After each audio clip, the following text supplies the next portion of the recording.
Hey, it's the Productized podcast. My name is Brian Castle. Thanks for tuning in. Really, really good episode for you today. I'm excited for you to hear it. It's a conversation with both Craig Hewitt, founder of PodcastMotor, and Russ Perry, founder of Design Pickle, and myself. And the three of us all running productized service businesses of various shapes and sizes and phases of growth. We all kind of compare notes and ask each other questions, pick each other's brain, and just share our experiences. And so much of it is, we share a lot of the experiences, and we also come with different perspectives on a whole bunch of different stuff, from why we started the service business in the first place, the backstory on that, what were our first kind of growing pains and first, being able to remove ourselves. And then what does it look like today into, growing sometimes massive teams with layers of management and just kind of figuring out that whole journey. And then, of course, taking the turn into software products, which is kind of a trend these days with a lot of productized service businesses, taking that next step. All three of us have launched or have been working on software products in the past year. So we talk about the why behind that and the how. So yeah, just a really good conversation. So without further ado, here it is, our roundtable talking productized services with Craig Hewitt, Russ Perry, and myself. Here you go.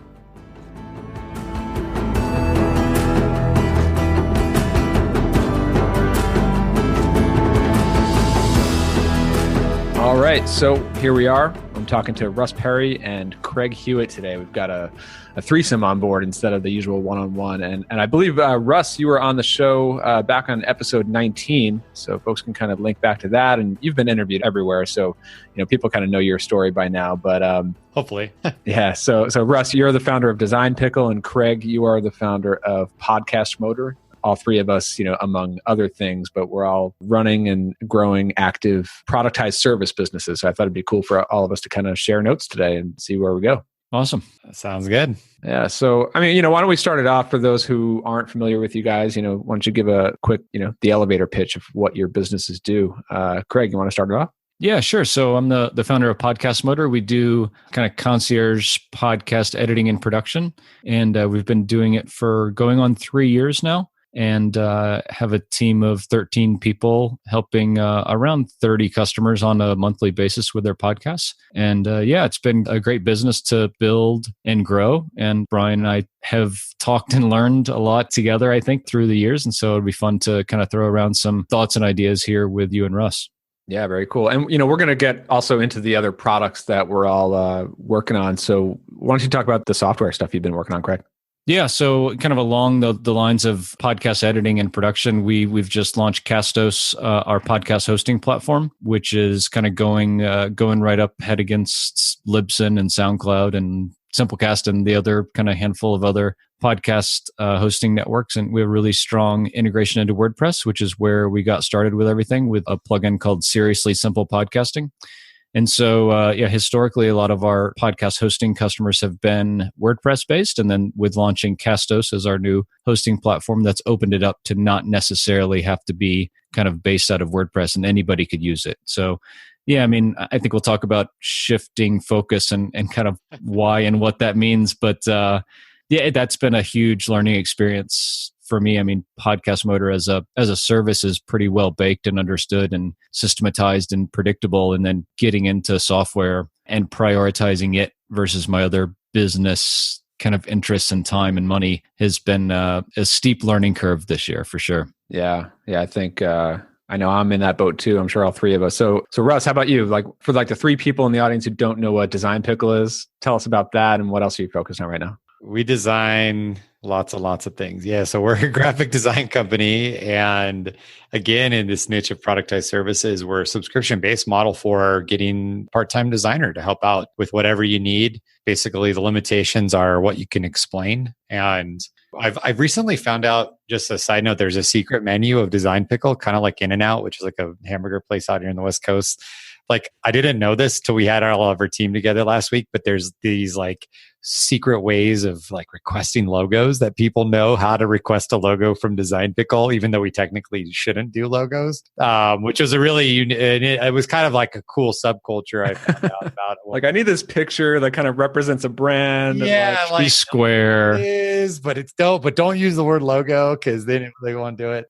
So yes, we've been doing that. Actually, we're coming up on 3 years, which is a really cool milestone for us. And we are growing. We have about 140 full-time people that work for us. A big chunk of that being our design team in the Philippines, and then we have almost 15 people now here in the United States. So that's what we do. Excited, really amazing to see the growth and helping out thousands of clients. But the software, which is a whole interesting journey, is we decided to take the software that we use internally and try to create a standalone white labeled version of that. So any company that is really providing a repeatable service, like a productized service, which would be the best case scenario, could use our software. And we created it out of a need because we were hacking together lots of other softwares, like a ticketing tool, a subscription management tool, a CRM, file sharing. So we kind of jammed all those together. And it's been an interesting ride. The software's done. However, we're learning the differences of selling services versus selling softwares. It's not necessarily applicable. And actually, really recently, and Brian, you and I talked a little bit about this offline, I'm thinking about moving it more into the educational space with the software, teaching people how to start their own businesses, and then just empowering them with the software if they would like to use it. Because we're still going to use it regardless at Design Pickle. And if I can help people gain that entrepreneurial freedom through the productized service world, as I know you've definitely been a leader in that conversation, then more power to them.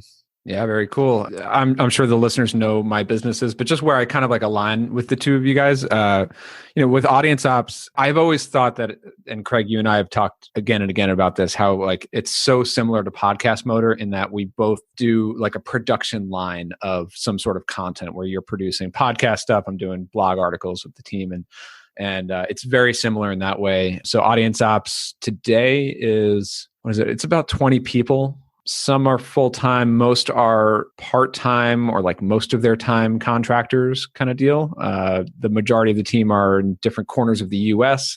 We've got a couple of people out in the Philippines. And then I also work with a few software developers in Eastern Europe. And then so Audience Ops, has been going for about almost 3 years. And for the past year, I've been building out Ops Calendar, the software, which is starting to power a lot of what we do in Audience Ops. Not fully. One interesting thing is how like we're building out these features in Ops Calendar, and they're for doing the things in Audience Ops, but we're still like slowly phasing them into that. And then again, like the same thing, like, trying to sell software versus selling services, but the software was very much born out of the service. So just dealing with all that kind of stuff. And then just like the changing of focus and time and resources and all that has been quite a journey this past year. But, the productized service is really running pretty smoothly today. I was actually talking to somebody about this yesterday. I feel like right now, we're here right at the end of 2017.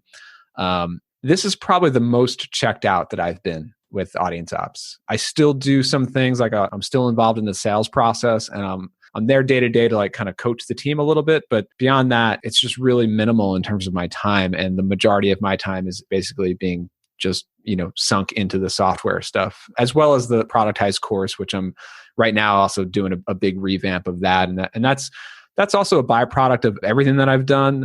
That's kind of a training product that actually lived before even Audience Ops was launched, but then I've been updating it with learnings from running the Audience Ops business. So yeah, that's interesting. I mean, why don't we kind of go back real quick? And I'm not going to spend too much on our individual stories. Everyone can kind of hear those in other places. But what I'm kind of wondering is, why did you guys actually initially decide to start a service business? Like, I know that all of us have been in like software startup circles for a while, and we've all been involved in other service businesses, I believe, in other forms with various struggles and things like that. So like, why start a Design Pickle, or why start a PodcastMotor? I'll start on this one. Because my answer is really simple. I was super broke and I'd closed my agency unceremoniously and I was 30, almost 30 and like, fuck, what am I going to do? Like I am unemployable. I have been an entrepreneur for almost a decade. No one's going to hire me. I have a family. I have 2 kids and a wife, and I wasn't living in some cool leveraged part of the world where I could get by on like 100 baht a day. But I like literally was listening to this Y Combinator podcast, the startup school, and like hearing about all of these businesses that have these certain attributes. And so for me, it was like, I got to do something in creativity because that's my only like valid expertise. Like that's the only credibility I have and actually knowledge. I know how to do it.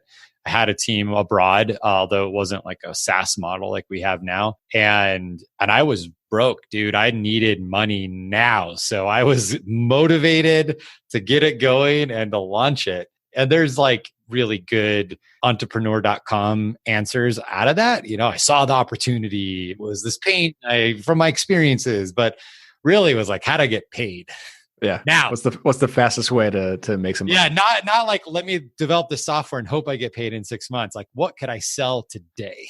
Yeah, very cool. What about you, Craig? Yeah, I mean, I think my story is similar. I don't have a technical background. I'm not a designer or developer or anything like that. My background is in sales. So I didn't like have a design agency. I couldn't go write software, and I didn't have just a whole bunch of money sitting around to throw at a software project. But I had started a podcast about a month before I started PodcastMotor, and just quickly saw that like, this is a pain in the ass. Like this is really time consuming and difficult and requires like a decent amount of expertise. And yeah, I mean, kind of said like, wow, I bet people would pay for this. And it just seemed like a really easy thing to start. And I feel like I've kind of just been riding along with it ever since then. I mean, it's, I don't know if you guys agree, but I think the business model kind of tends to build on itself pretty well, as opposed to maybe something like software, maybe not as much. But I mean, when you provide a really good solution to a problem that people have, that I think in a service business, you have the opportunity to do in just a different way than with software, then people just tell all their friends about it. And that's how PodcastMotor has grown. I wish I could put my foot on the word of mouth lever, but I mean, that's really how we've grown, because people will say like, wow, these guys have been doing our podcast for a year and a half and they haven't missed an episode and everything's perfect every time. And they tell their friends about it and then they come to us and sign up. And so that's great. But yeah, I mean, I just started as like, this is really difficult and kind of a valid problem and something that people would pay a decent amount of money for. I think that's part of it, is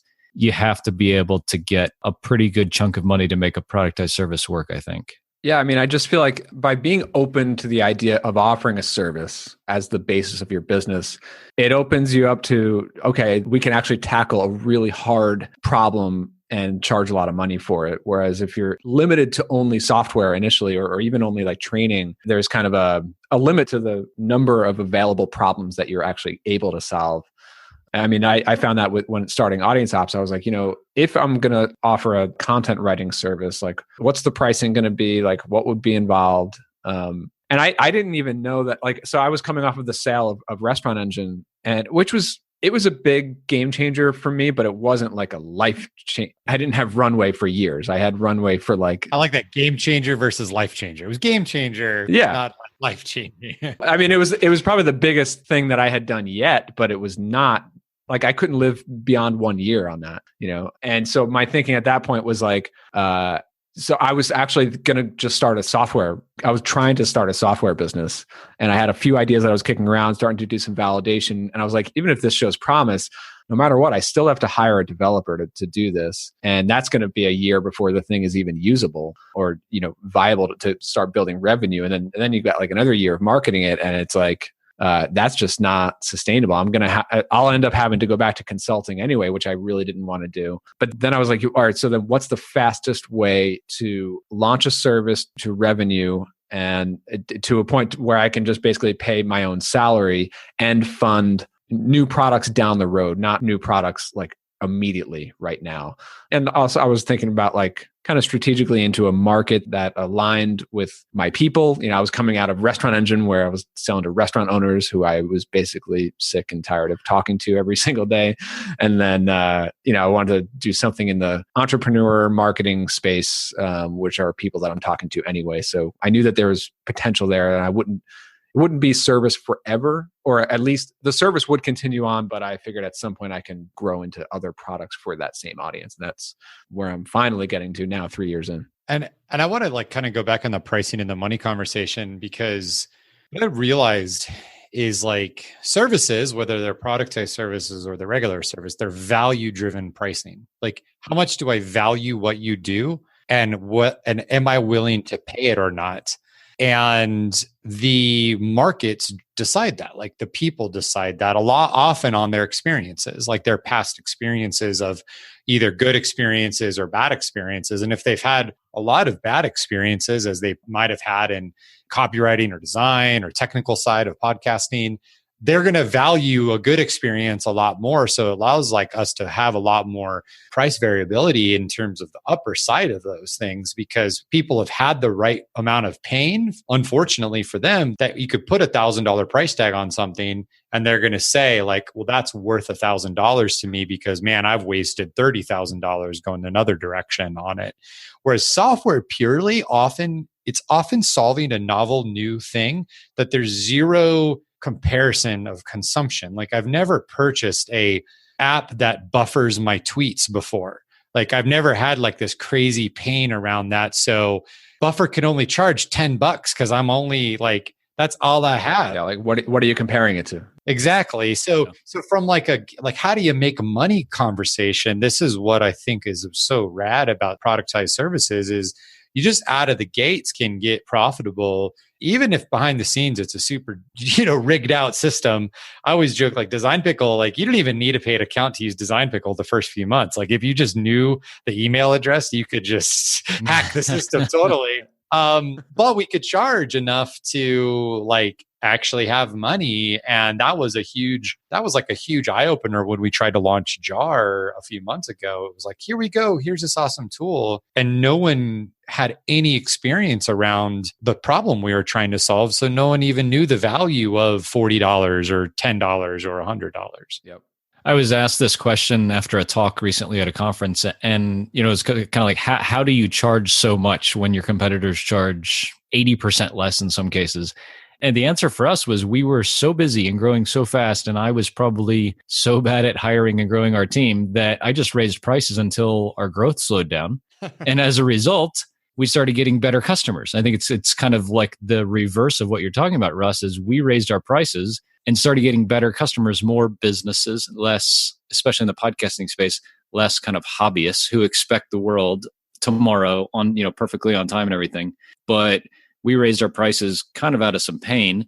And as a result, kind of like an unintended consequence, got better customers and were able to run like a more successful business. So I think even if you don't start that way, just raise your prices. You'll probably have the same trajectory of growth in terms of number of clients, but there'll be better clients and less headaches. It's interesting, like comparing selling software to selling services. One of the challenges with selling services like the traditional way, like the way that most consultants or most agencies do it, with these like long drawn out proposals and like calculating how many billable hours you're going to need to do. And like for the client, that's a super frustrating process. And it's totally skews the whole value proposition of like, they're just paying for time. But at the end of the day, it's still a business problem that they're trying to solve. And so what I've definitely found is that clients want to buy services like they buy software or like they buy a product off of Amazon. Like it just, tell me what the thing that you're going to do for me is and show me a price. Like, because even if you're quoting billable hours, they're still going to add up like, all right, so how many hours is that going to be? And then what's my bottom line going to be and what's included? Like that's just, you could skip all that and put together a value proposition and sell it in a much easier, less friction way, I have a question for you guys, Craig and Brian, about this value and the conversation about kind of changing topics slightly. I'm not trying to host your podcast for you, Brian, but I think it rolls with it. Please do it. Like, I want to talk about haters for a moment. Yeah. Because I have endless amounts of them. And the main argument they have is that somehow productizing a service, a flat rate way of doing things, quote unquote, devalues the industry. Now, this could be my whole conversation for 2 hours on how I disagree.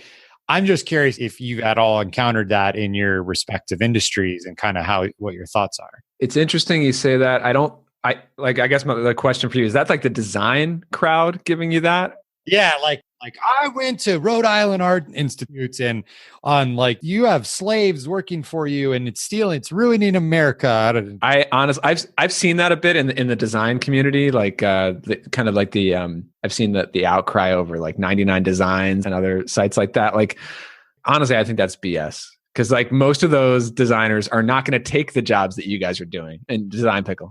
Well, but I'm like, does it happen in the writing industry? Do designers are just more egotistical than writers, or probably, or podcasters, podcast editors? I haven't heard that. No, I haven't heard too much of that. Maybe there is some of that I just don't hear. But like, yeah, I think that is a designer driven thing, probably. Yeah, because we don't hear it, but I think we go more towards like a complete solution. Yeah, that's what I was going to say. So it's not just like, and I think Brian does too. And Russ, I think you do too, taking care of all of the design stuff, right? So I think that's where you can legitimately say, like, we solve all of your design problems. We solve all of your podcast needs. We write all of your blog content and publish it in social media and all that kind of stuff. And I think if you do that, then the value comparison to a freelancer is just not applicable. Yeah. I mean, we're a team, like you get not the writer, but also an editor and the social media and the newsletter and all that. So like, I have had the question like, well, how are you guys from other writers? Like, how are you able to charge what you charge when I charge double that? Or I would charge double that if I'm doing all the things that you're doing. And a lot of that goes into the operations and how we've streamlined things and still, managed to build a profit. But it also, maybe I should raise prices, which I still haven't. But it makes sense, Craig, to what you're saying. Like, it's almost like you guys are a system. You guys are a productized system. Like, here's the system and the price for the system that runs. And at the end of the system, you get the widget of this every time. Like, this is the widget. It's your own widget. And then creatively and artistically, it's the widget you have. Mine is really, a flow of a resource. Like, you can use this resource on demand when you need, and just here's the price for renting it. I really don't understand the whole, the notion that like Design Pickle is bad for the design community or design in general. I guess I'm asking you, but like, is it that they fear that Design Pickle is taking away their like jobs that they would have otherwise had? Because I don't see that. I don't either. There's a persona we have for these guys, mainly guys and their wives who will get really aggressive and like tag team out on a Facebook ad. I call them the underemployed design community. So it is, it's the people who literally have time to troll on Facebook ads for design services. And I have attempted so many times, and I go in and out of like seasons of engagement. And just the last week, I was like, all right, I'm going to tackle this one guy who's literally like leaving 1-star reviews on our Facebook business profile, which sucks because we do so much advertising there and it brings down a rating. I go to him, I'm like, hey, like, you're not a client. Like, I respect your opinion, but at least try this service. Like, I'll even give these guys free accounts if they want. Probably not a good idea, but and I wrote this really like poignant essay, spent a lot of time. I felt good. I hit publish. Like 2 minutes later, he's like, I don't even think you live in the United States. You're probably like all of the reviews here, you've hired illegal immigrants to write. So it's like, what a jack. It's crazy. Like, and in my mind, actually, I met Gary Vee and he riffed on it for a second. It's like, dude, we use like a global labor arbitrage to have part of our business model work. But at the same time, I like in my studio right here, I have a full-time videographer. We hire UI UX designers for our website. We're even looking at bringing on a full-time US designer for just the day-to-day needs that we can't handle because our design we suffer the same limitations with Design Pickle as our clients do. Like during the day, our design team is sleeping, and at night is when they work. So I don't get it either, and I think it's fear of change. Like really, yeah. Like things are changing, and the dude who dropped 80K on his art institute degree can't get a job and he's blaming us. But right. I mean, there are still the high-end design client. Like the big brands still need high-end design done. Like or screens like interactive or VR. Like there's like, if you're trying to create a lifestyle for your family design and Facebook ads, like I'm sorry, but that's like being the guy who wants to, buy a Tesla working as a cashier at McDonald's. Like you're just not the math won't add up to get to where you want to go. Yeah. I kind of saw the same thing in the web design community, especially when I was doing like Restaurant Engine, but also just getting into like themes, selling like WordPress themes and stuff. This is a big reason why I kind of moved myself out of the web design industry. And I only do that kind of work for my own sites now. But like the way that that's going, it's like, it doesn't make sense for a small business to hire a multi-$1,000 web design firm when you can get a decent theme and get someone to customize it, or you can use Squarespace, or you can use like whatever, like that's where that industry is going. And if you're in that industry, you can change or you can get swept up in it, and that's it. But anyway. Hey, sorry. So I'm gonna play host of the podcast for a second too, Russ. I am fascinated by how big your business is, and to be honest, I haven't listened to a lot of your other podcast episodes that you've been guests on. But okay, you're the one of the three. Yeah, but I would love to hear, because I mean, so PodcastMotor has been here in 2017 has grown, but not a ton. And I think it's a lot of my focus on other things. And I think this is kind of like the nexus of how this conversation started with Brian is like, we're at the point now where I could say, could we 3x our size? And I think in my head, like, well, one, do I want to do that? And then two, like, how would I do that both in like hiring and processes and customer expectation and workflow and everything? And I would just love to hear a little bit of like, I don't know, maybe whatever your analogous kind of like spot where you went from like, I can do this and with like a relatively small team to this is going to be a big deal and I have to kind of rework how we do things. Yeah. I mean, the growth, to put numbers into perspective, I was just reviewing them. We started this year in like the low $100,000 of recurring revenue. I think it was maybe like $130,000 a month.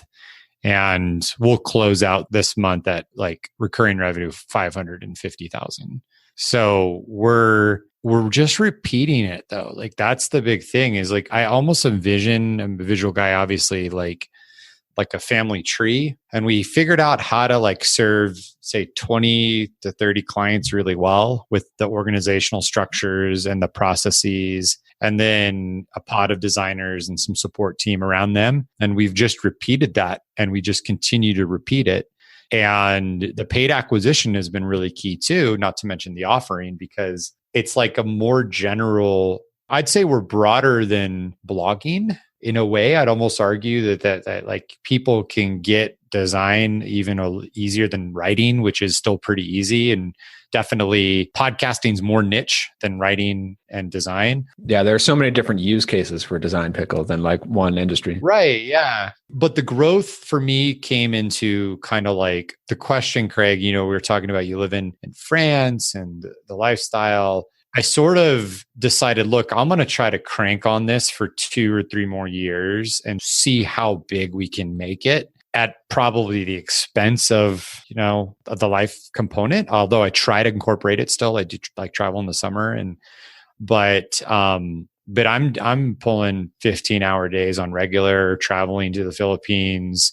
We had the whole team here. Like there's a lot of infrastructure and time and investment that goes into that. And that's, I guess, the trade-off. But, it's damn awesome doing $500,000 in a month.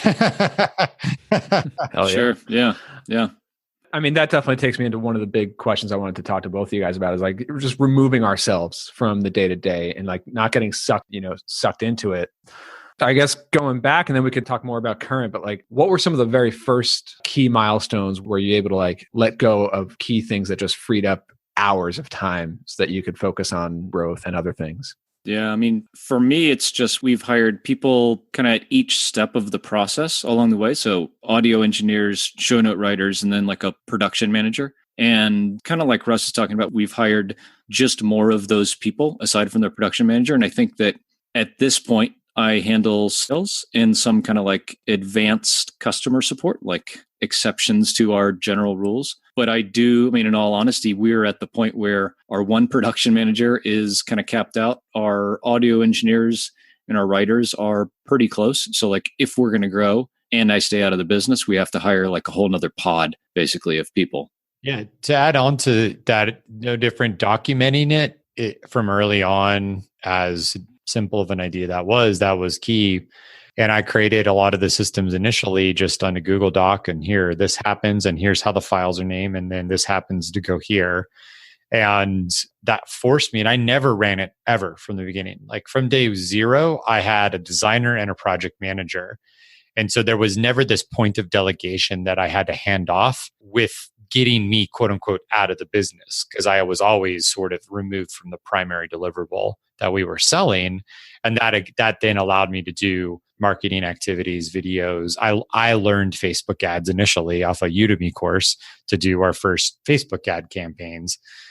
Months not knowing my pixels were messed up, and just hey, it's working. We're getting more clients. All right. But that inevitably pushed us, for growth. And to this day, that's what we're relentlessly pursuing, is like, what is the system and the process and the things that we are following? Because there are so many moving pieces that we have. I mean, we're hitting a new record. We did 1,200 requests in a day that last week, like as the holiday season's picking up. So we have to have that. But the documentation, like you hear about it, and most people say, hey, well, I'll wait until I have a team.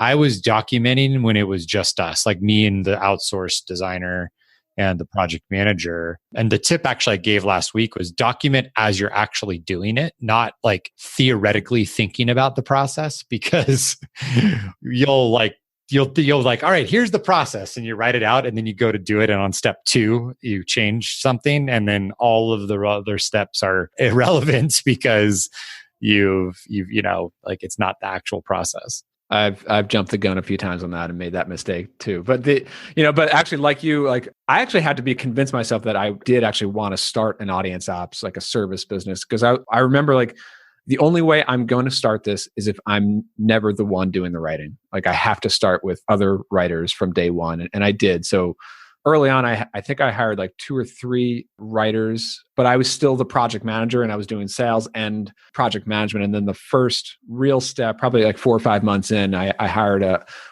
kind of promoted one of the writers to be a project manager. And that was key. Like that was the first time I was really delegating like that client communication. I had done it in my previous business, but this is a different kind of situation.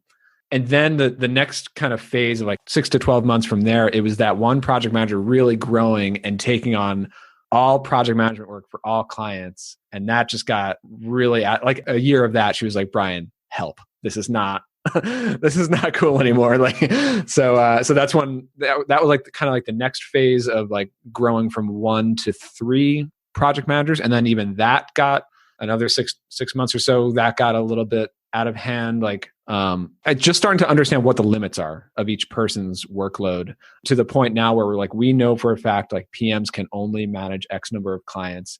Even if they say they have extra hours, like it's just too hectic for them to keep track of that much stuff. So the same thing on the writer side, just understanding like when they're at 80% capacity and when we need to start hiring again.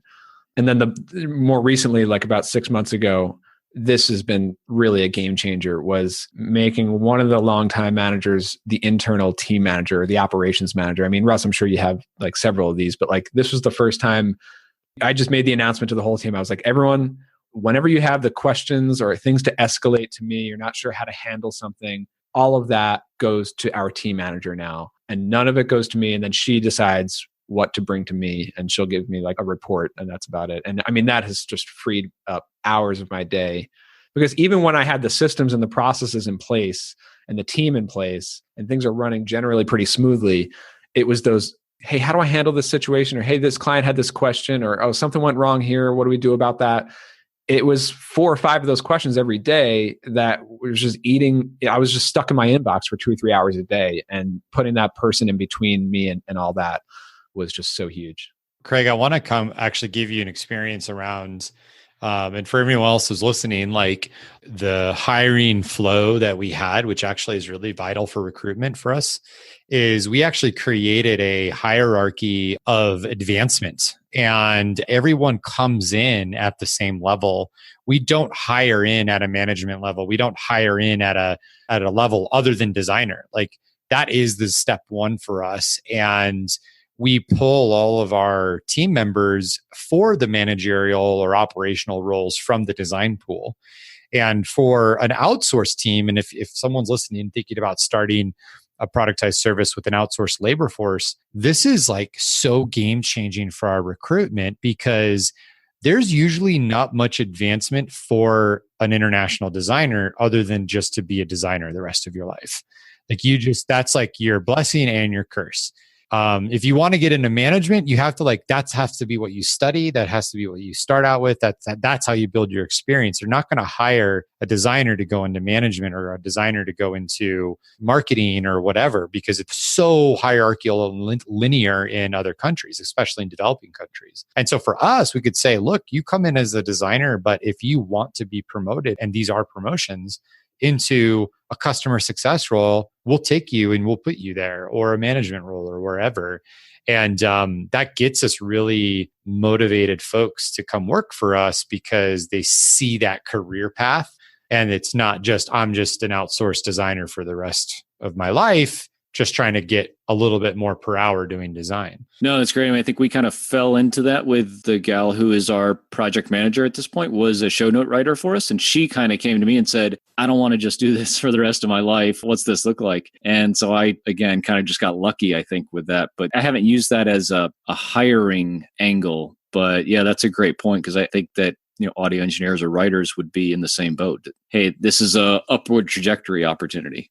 Yeah. And it's human nature. And I think because we all are small businesses and entrepreneurs, we don't foresee that like being a luxury that we can offer so early on. But even if you're a team of 4 and it's like, okay, this is the one person, and then you could become this person number 2, and then this person number 2 goes to 3. And like, there's that path that allows people, at least in what I've seen internally, to like have a connection to the company that is that career mindset. I speak to a lot of people who are like trying to build out a productized service, and a lot of the hurdle is the fear of hiring someone. And like maybe they've hired some help with some of the technical or the design of the deliverables, but hiring that higher level manager position, I didn't realize this until I was starting to really work on audience apps, that like, that person doesn't have to be a full-time salary position in the United States. Although RPMs are in the US, most of them are still part-time, work from home, pretty flexible hours. Like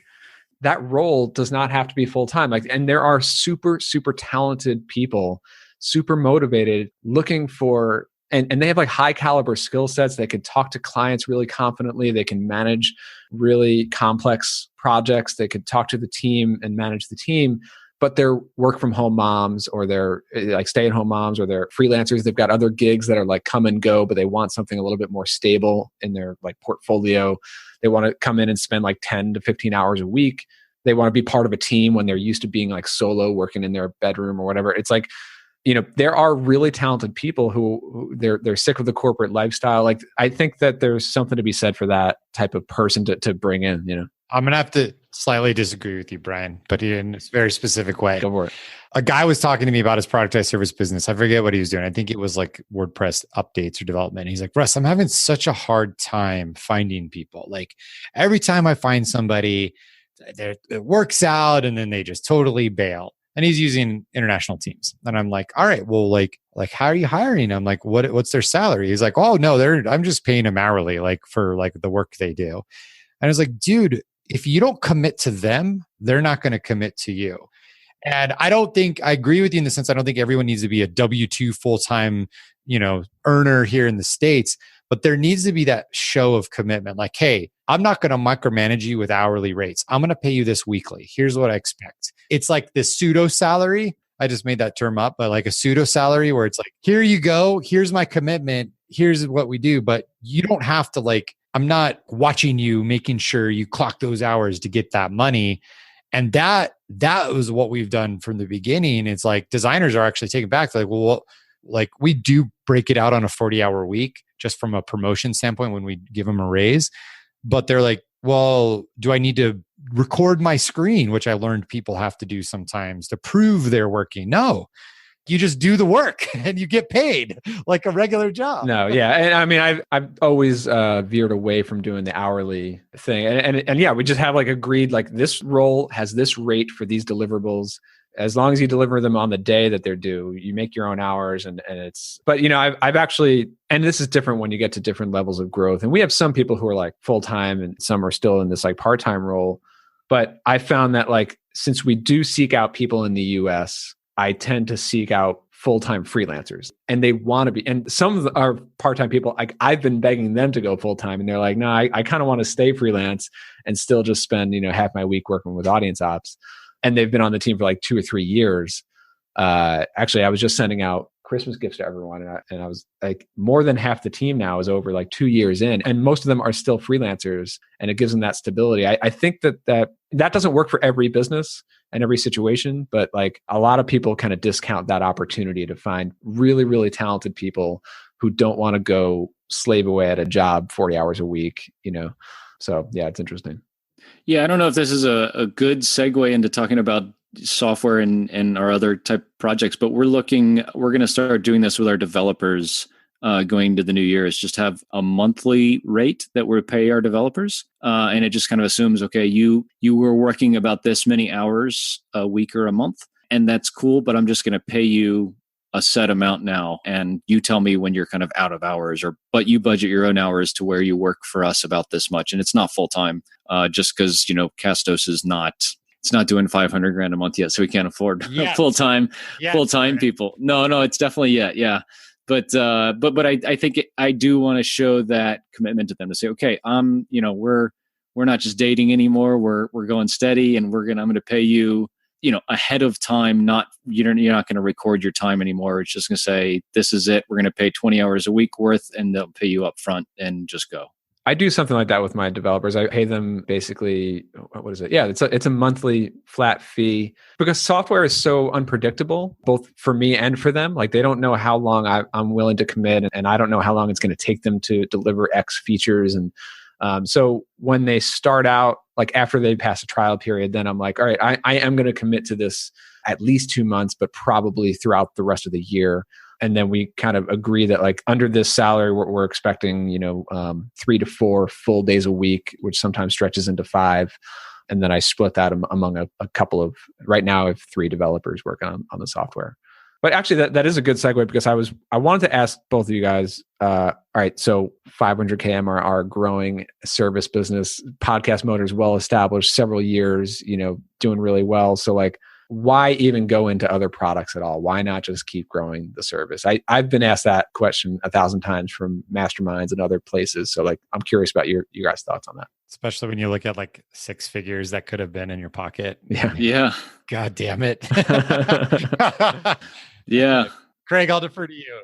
Yeah, I mean, we got, this is like the anniversary of acquiring the WordPress plugin that we built our hosting platform on top of. Is this week. And so I have been kind of thinking about it, and we just kind of relaunched our platform of, all the time and energy that I've just put into this. What could I have done with that time and energy and money, that opportunity cost? And it's a little, I don't know, like I don't have a definitive answer for it. I don't know that I'm better off now than I was, than I would have been if I would have just stuck with PodcastMotor. I do think one of the big drivers for me is the kind of hard asset of SaaS and recurring revenue and a bigger distribution of customers. So, I mean, like PodcastMotor has like 30 customers. If 5 customers cancel in a month, that is a really bad month for us.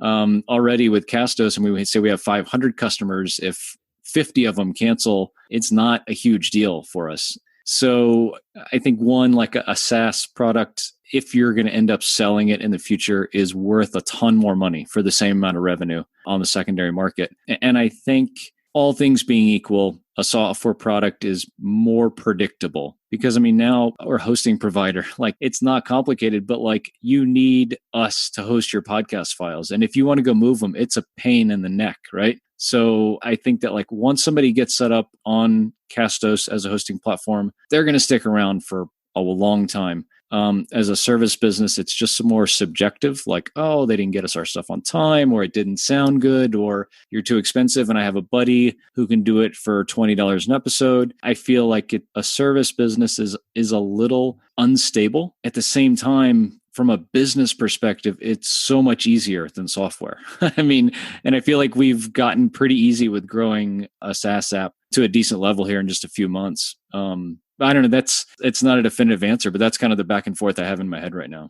Yeah, like my 2 cents on this is I've actually been on a pretty big emotional roller coaster on this whole SaaS project. Like when I first launched it, I thought this was going to just take over Design Pickle. Like Design Pickle was the stepping stone to my SaaS empire. And that didn't happen. And we spent a lot of time trying to build this like standalone thing and a business and even team members to support it. And I actually had a really big realization, although it's a lofty analogy around the Amazon Web Services sort of story, how Amazon and it basically had the infrastructure and had things that they thought would be helpful for other people. And it wasn't necessarily they were trying to create like this standalone experience or product, which is like, hey, we got these servers, we have this delivery infrastructure, we have all these things that other folks can use. Why don't we just let them use that?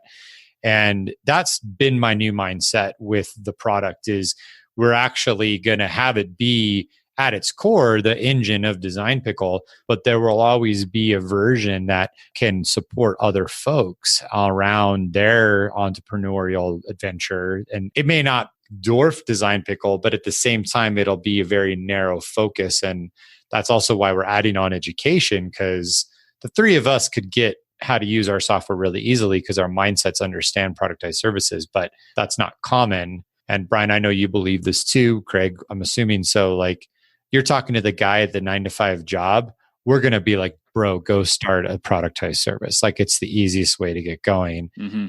And I just simply want to be an easy platform that people can use for that. But I had to like retire my vision, part of my vision board of the like jar, we call it jar, like the jar $100 million business in 2 years that gets acquired by GoDaddy or something. Yeah. I mean, definitely my 2017 goals for Ops Calendar, our software product, are like totally out the window at this point. Like, but you know, I do think that the transition from productized service to software, we're seeing it again and again. And I think it makes a lot of sense. Like there's a lot of talk about just kind of stair stepping and start with something small and then do something a little bit bigger and then do SaaS.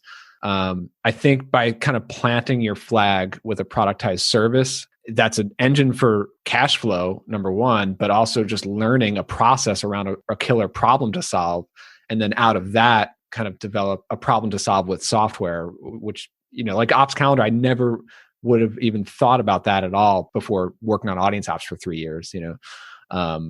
But, you know, Craig, I can definitely relate to a lot of what you said around like the reasoning for personally shifting your focus to seek out software products. I mean, the swings in MRR growth or cancellations is tough. I mean, sometimes, you know, if we get like 2 or 3 cancellations in a week, like that's a big swing in MRR overall, or signups, or, you know, same thing. And then, you know, combine that with the costs of people and the growth, like it is profitable and it is a model that can continue to grow and has been growing.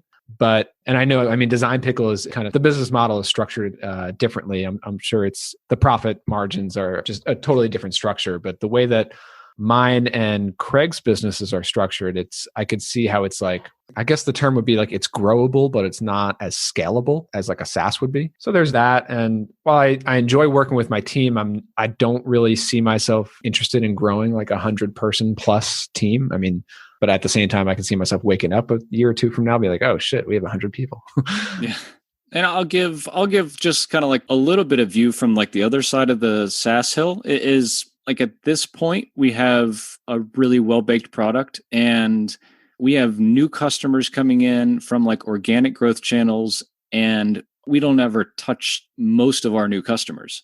So talking about growth, like I think we're just getting to the point where like our tools and our onboarding and our documentation, and our marketing and our channels are just getting to the point where like we can get to that point where we can grow incrementally without incremental costs and effort on the SaaS side of things. And a productized service even if you're not involved in the process at all, there's always going to be an additional input of cost to incremental revenue. And I think with SaaS, we're just starting to see that now, 7 months in, to where we're making money without doing any more work, which is the dream kind of SaaS, I think. Yeah.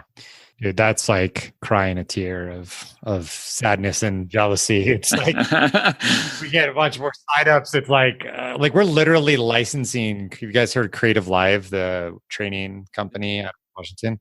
We're like one of their first enterprise clients licensing their content because we just are like running out of people to hire, like at our quality. So we're like, growth means more people like right now. And what you just shared, Craig, is like, that will be my holy grail at some point, like that you could get to that. I can get to that point. Yeah. And I mean, just these last few months of working on the software, it's me and 2 or 3 developers, and we're across the world. But like, I found that to be like my most enjoyable work, like daily work that I've done in a long time. As much of a roller coaster this year has been, kind of financially, we've had a lot of downs and then back up again near the second half of the year. I think it was as stressful as that was at times. It was also the most enjoyable, like from a creative standpoint, like working on designing and building software and getting some like very first users in the door. It's still super young and like, yeah, we have some paying customers, but I still don't believe that it's like fully quote unquote validated. There's still so much, especially from a marketing standpoint, of like how we're really going to grow the user base on that. But just the process of working with the developers and building product and seeing features go live, I think that's been pretty exciting. I guess I'm curious about you guys. Like, so we're running these very busy operating service businesses. How about like your roles as you start to venture into software? Like, how has that balance been in terms of like your daily focus and like your work with the team or without the team, and how you guys kind of square in that? I'll just start because actually this has been really hard. And what ends up happening is I pull out of the day-to-day operations of Design Pickle to work on the software projects. And then I get super stressed out that I don't know what's going on at Design Pickle. And not like that I need to be doing the work, but like I see projects that aren't complete, or I see things in process and I have no context. And just like 2 hours before our meeting, I had to like apologize to one of my guys because I totally freaked out the last couple of days. And he basically just said like, Russ, like we got it covered. Like don't worry about it. So I'm learning how to let go. Like that's a big thing for me. Like things work and it's not like I'm letting go of the operations. It's even more than that. It's like even letting go of the knowledge that I don't even know. I may not know what's happening at all times because things are just at such a large scale. And that's my new, like, that's hard for me right now. And I'm getting better at it. Lots of meditation, that's for sure. I mean, that's still like, I have, so, you're a couple milestones ahead of where I'm at, and probably Craig, where like I have managers in place and I have a higher level team manager in place, but still any sort of like strategic decisions, creative decisions, or like anything related to the product of audience ops, the service, like that's still on me. And I'm not, as I said, I'm kind of checked out. Like I'm not actively changing anything in audience ops right now. But if any sort of process is breaking down, like that, basically all things stop. Now Brian has to come in and troubleshoot this process. Save the day. Yeah. My goal really going into 2018 is to get the software and the Productized course, grow those to a point where they basically replace like right now I still rely on audience ops to kind of pay my salary and throw off a bit of profit that I can pump into these other products. Get it to a point where these other products completely replace that so that I can fully reinvest in audience ops and really grow that out and have people kind of running the marketing and the sales and stuff and really remove myself. And I don't intend to wind it down or sell it or anything. I would like to see it continue to grow, but I don't want to be the one to work on the growth. I want it to just be one piece of the portfolio while I kind of work on the software and the training. But, we're so far away from that being a reality. It's tough. But like, I mean, Russ, you mentioned like letting go. It was interesting about 6 months ago when that longtime manager reached out. It was her idea to say, all right, Brian, I think it's time we removed you from all these escalated questions. I didn't think that I was ready for that. And it was like an eye-opening moment. I was like, I was taken aback that she recommended it. And I was like, that's great. Let's do it. And then, because she was like, the team often gets confused. It's like, do I bring this to Brian or do I bring this to cat or whoever. And it's like, it just made all the difference. And sometimes like I definitely need the kick in the ass sometimes to like get the hell out of my own business. So yeah, I mean, why don't we try to like, wrap this up? Any like parting questions or thoughts from you guys? No, I mean, I think for me, it's Russ. It's great to get a chance to chat live. I think it's the first time we've chatted. And yeah, I think it's really amazing the scale and the scalability of the business you've built. I think for everyone listening who is involved in a productized service or looking into it, it's a wonderful kind of model and role model for people to follow. No offense to Brian or to myself, I guess, but I think, it's fantastic. Thanks guys for chatting. Yeah. Yeah. Brian, thanks for coordinating. And Craig, actually, I'm like launching a podcast soon, and then my producer doesn't want to manage it because she's already managing something. So maybe I could be a client of you too. Sounds great. Yep. All right. Or she probably would manage it. She's sitting in the room with me right now hearing me say this, but she shouldn't manage it because she has a lot of other projects going on. So there you go. But no, it's been great, Brian. That's like the first sale made on air. No, I'm just kidding. Brian, thanks for coordinating this. And, to everyone out there, like, if you have not checked out Brian's stuff, definitely check it out. I can't echo more I wouldn't say the ease of productized services, but really the ability to make a real difference fast. Like that's the way I look at it. And I'm always open to have more of these conversations or get more tactical if we want to do an episode on marketing or sales or ops or whatever, and bring whatever can to the table. I enjoy it. And I appreciate watching your wife like make sandwiches in the background. Oh, I know. On the video too. I have. I've got like a glass door behind me, and like everybody on these calls always see like my dog or my 3-year-old run by or my wife. It's like, yeah. So no, I didn't mean that like real life. I didn't mean that like a creeper way, by the way. I realized that was kind of a weird comment. It's like, it's fun to see real life like happening. Yeah. Cool. So Russ, Craig, thanks for coming on. We're going to link up your services, your software products, and everything in the show notes here. So thanks for doing it, guys. All right. Awesome. Thanks, Brian.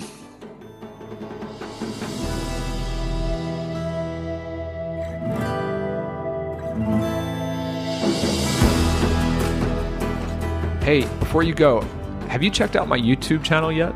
I've been posting short videos where I answer questions that come in from readers of my newsletter. You got a question that you want me to answer? Could be about business, entrepreneurship, productizing, life, whatever. Hit reply on any of the emails that I sent you recently, and I'll add it to the queue. What's up? You're not on my newsletter yet? Well, get on it. Head over to my site, castjam.com. That's where you'll find it. Okay, until next time. See ya.